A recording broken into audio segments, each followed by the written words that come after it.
Nahulog. Static ka. Static.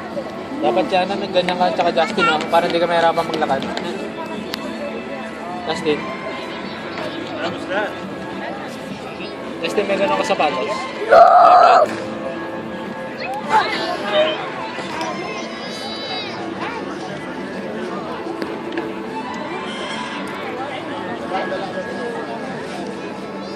Yan.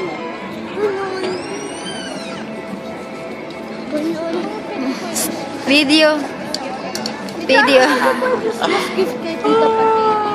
Top na rin sa Tita. Ha? Ano pwede ko ang Christmas gift kay Tita Pati? birds. Tanong mo si Tita Pati. Hey, sleep. Sleep yan, ah. Sleep baby. Sleep baby.